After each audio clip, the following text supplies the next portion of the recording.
네, 3일청 삼순 여러분 안녕하세요. 순장 노원택입니다. 오늘도 비대면서 모임을 진행하도록 하겠습니다. 네, 그리고 지난주에 비해서 목소리가 좀 괜찮죠? 네, 코로나임에도 불구하고 네, 지난주에는 빈사의 몸을 이끌고 지난주는 네, 과면 과정 중에 있었고 지금은 좀 끝나가는 과정 중에 있는 것 같습니다. 잠시 기도할게요. 주님 감사합니다. 사랑의 영과 은혜가 충만하신 하나님의 은혜로 오늘도 이렇게 비대면서 모임을 진행합니다. 네, 이 연약한 순장의 몸을 기억하여 주셨고, 지금 현재 코로나로 고생 중인데, 속히 완치될 수 있는 시간이 될 수 있도록 도와주세요. 예수님의 이름으로 기도드립니다. 아멘. 자, 네. 보시면 오늘은 좀 새로운 템플릿으로 제가 갖고 왔고요. 네, 미리캠퍼스께서 주시었습니다. 그리고 네, 사도행전에 대해서 오늘 배울 거예요. 그래서 오늘 아직 여러분들께 교재가 안 갔어요. 교재는 한 3월 중순쯤에 갈 거고요. 이제 사도행전으로 이제 여러분들이 앞으로 순모임은 진행한다라고 생각하시면 될 것 같아요. 오늘은 그 중에서 1과 확장된 하나님 나라에 대해서 진행하면 될 것 같습니다. 저도 아직 교재를 안 받다 보니까 어떻게 진행되어 있는지 몰라요. 자, 진행해 보도록 하겠습니다. 순모임 순서는 어떻게 되냐면 이제 여러분들께 약간 좀 이제 작년과는 다르게, 그러니까 이제 갈라디아서까지는 진행했던 구역공과는 다르게 새로운 좀 템플릿으로 진행을 하려고 해요.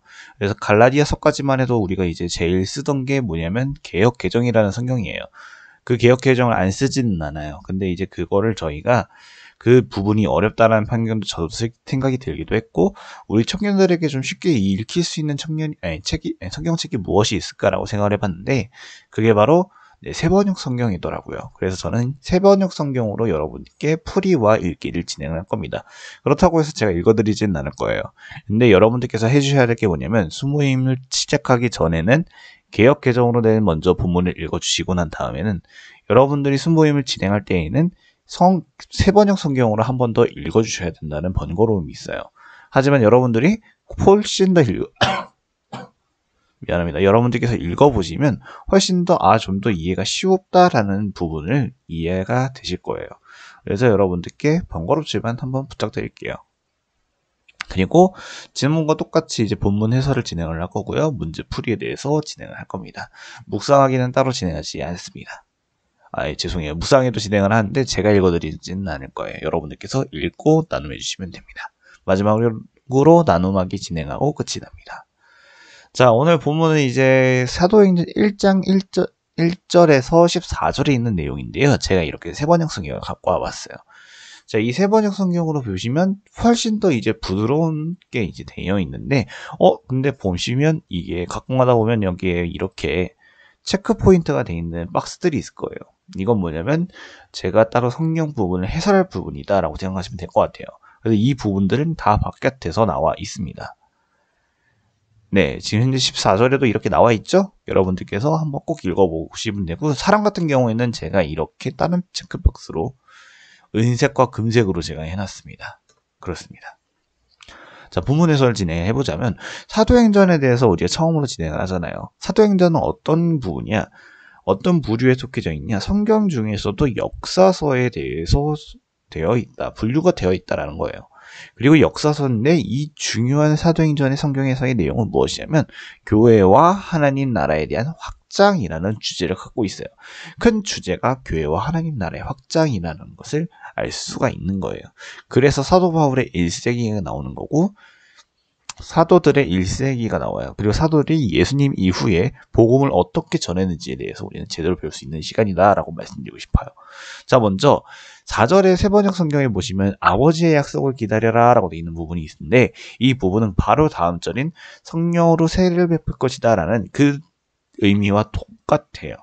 근데 이 의미는 무엇을 이야기한다면 결국에는 우리 성도들은 온전히 성령님의 인재하심을 체험하게 될 것이다 라는 걸 이야기를 한다는 거예요.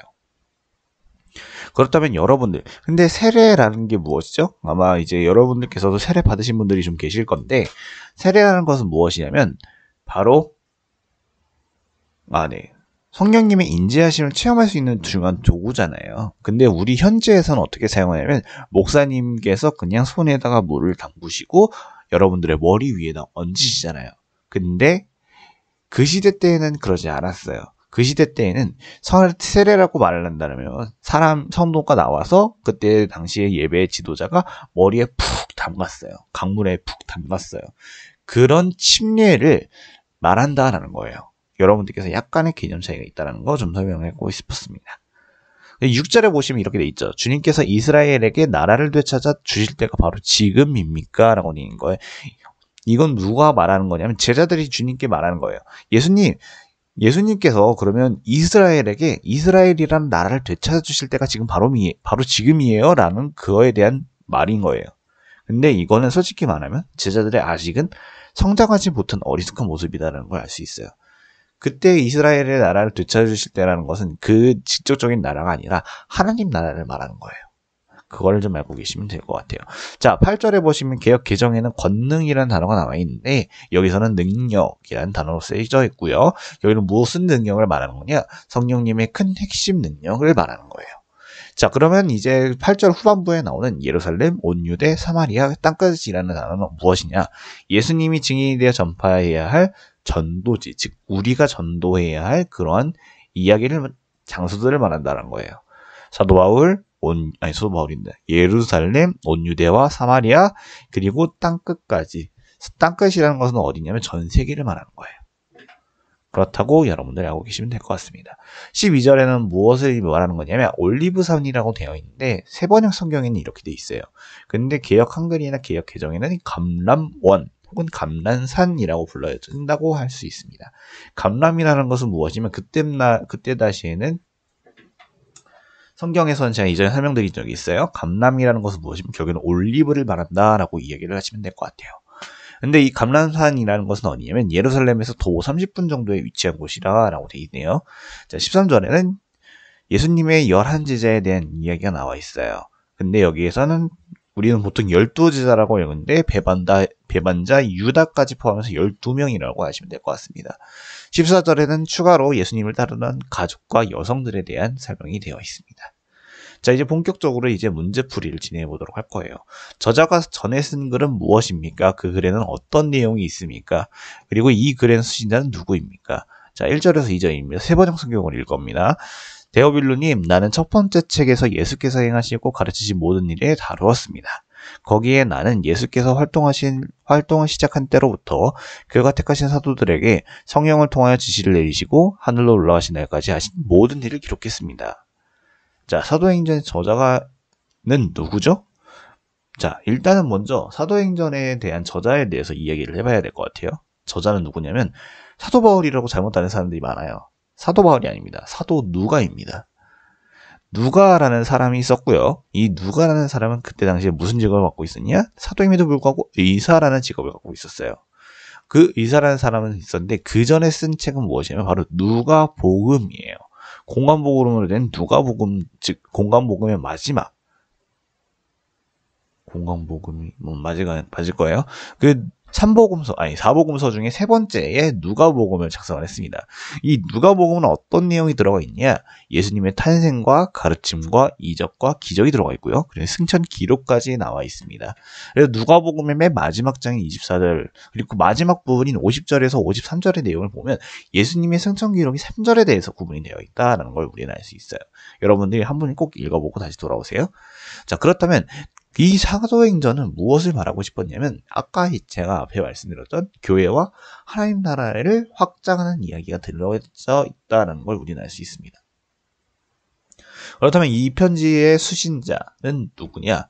바로 편지를 받는 사람은 누구냐? 바로 데오빌로 각하라는 약간 고위계층의 사람들이다라는 것을 알 수 있어요. 왕은 아니었대요.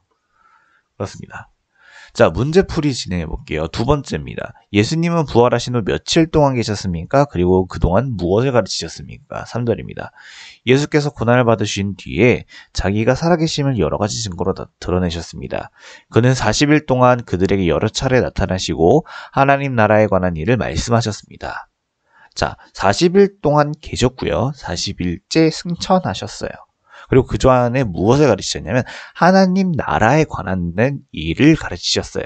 하나님 나라라는 것은 무엇을 이야기를 하는 거냐면 하나님이 혹은 통치와 혹은 다스림의 영역에 대한 이야기로 바꿔서 이야기를 할 수 있다는 걸 여러분들이 기억해 주셨으면 좋겠습니다. 자, 3번입니다. 하나님 나라에 관한 예수님의 명령은 무엇입니까? 4절에서 5절입니다. 그리고 8절 한번 읽어볼게요. 예수께서 사도들과 함께 잡수실 때에 그들에게 이렇게 분부하셨습니다. 너희들은 예루살렘을 떠나지 말고 내게서 들은 아버지의 약속을 기다려라. 요한은 물로 세례를 주었으나 너희는 여러 날이 되지 않아서 성령으로 세례를 받을 것이다. 8절 그러나 성령이 너희에게 내리시면 너희는 능력을 받고 예루살렘과 온 유대와 사마리아에서 그리고 마침내 땅끝에까지 이르러 내 증인이 될 것이다. 자, 4, 5절에는 예루살렘을 떠나지 말라라는 내용이 들어있고요. 그리고 성령으로 세례를 받으라라는 내용이 들어있어요. 그리고 8절에는 내 증인이 되리라라는 그러한 말이 무엇이냐면 내 증인이 될 것이다. 나를 증거하는 사람이 될 것이다 라는 확정된 예언이라는 것을 우리는 알 수 있습니다. 자, 성령께서 오신 이유는 무엇일까요? 아까 읽었던 8절이라서 안 읽을게요. 자, 증인이 되리라는 그런 예언을 말씀하셨잖아요. 즉, 우리는 왜 성령께서 오시는 거냐? 우리가 오는 게 아니라 성령님께서는 왜 오시는 거냐? 우리가 증인된 삶을 살기 위해서 오시는 것이다. 그리고 도와주시기 위해서다라는 걸 우리는 알 수 있어요. 자, 마지막 문제는 아니죠. 5번입니다. 예수님은 재림하실 때 어떤 모습으로 다시 오실까요? 자, 11절이에요. 갈릴리 사람들아 어찌하여 하늘을 쳐다보면서 서 있느냐? 너희를 떠나서 하늘로 올라가신 이 예수는 하늘로 올라가신 것을 너희가 본 그대로 오실 것이다 라고 말하였다. 하늘로 올라가시면 본 그대로 오실 것이에요 라고 하셨어요. 예수님께서 구름 타고 하늘로 올라가셨죠? 그대로 오신대요. 속히 빨리 오셨으면 좋겠네요. 제자들은 무엇을 하며 성령을 기다렸습니까? 14절 이들은 모두 여자들과 예수님의 어머니 마리아와 예수님의 동생들과 함께 한마음으로 기도에 힘썼다. 기도에 힘쓰면서 성령님을 기다렸다라고 되어 있습니다.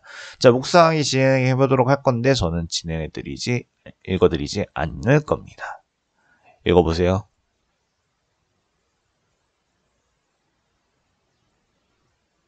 자, 1단락이 이렇게 끝났어요.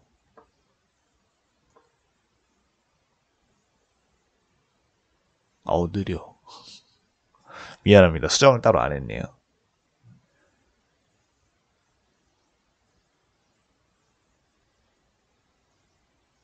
나 오디오 비는 건 별로 안 좋아하는데.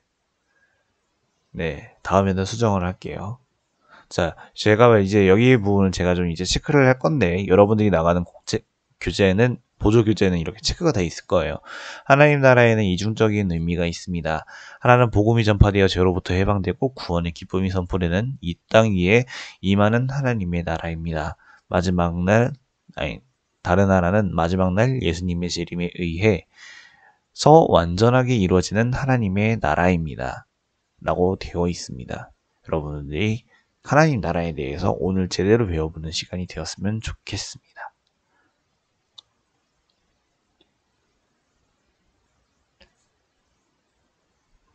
네, 답답해서 다음으로 넘겼어요. 미안합니다.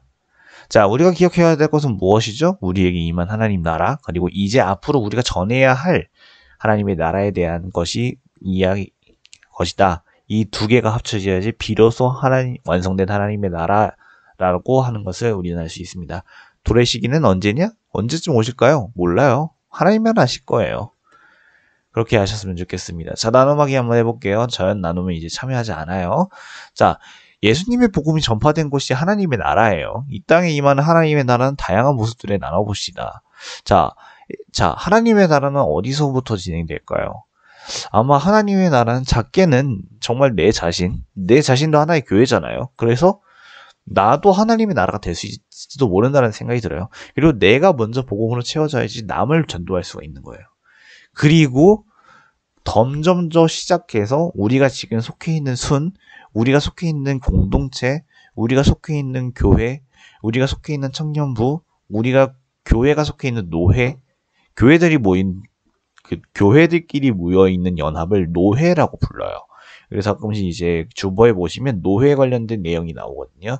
노회라고 여러분들이 아시면 될 것 같아요. 그리고 여러분이 속한 여러분들의 가정 등 다양하다라는 것을 이야기할 수 있어요. 그리고 여러분들 제일 중요한 건 뭐냐면 여러분들이 이제 다시 학교에서 나갈 학교도 마찬가지로 공동체다라는 것을 알았으면 좋겠습니다. 자, 2번 질문입니다. 제자들은 무엇을 하며 성령을 기다렸었습니까? 성령 충만한 그리스도인들은 어떤 삶을 살게 됩니까? 그리고 어떻게 하면 성령 충만함을 살 수 있습니까? 제자들은 무엇을 하며 기다렸죠? 기도를 했어요. 그리고 우리는 어떻게 살아야 되는 거겠죠? 기도를 하며 말씀을 묵상하며 찬양해야 되는 거겠죠. 그래서 우리는 영적 성장을 해야 된다는 걸 여러분들께 말씀드리고 싶습니다. 이렇게 해서 순모임이 끝났습니다. 제가 아직은 아파요. 네, 미안합니다. 좀 나아졌다고 생각했는데 아직도 아프네요. 저를 위해서 좀 기도해 주시길 바랄게요. 자, 이렇게 해서 기도하고 마무리를 짓도록 하겠습니다. 주님 감사합니다. 사랑의 은혜가 충만하신 하나님의 은혜로 이렇게 사도행전으로 시작하는 예배가 끝이 났습니다. 주님 오늘 이 순모임을 통하여 우리 순원들에게 많은 은혜를 주시었고 많은 은혜를 채울 수 있는 시간이 될 수 있도록 도와주시옵소서.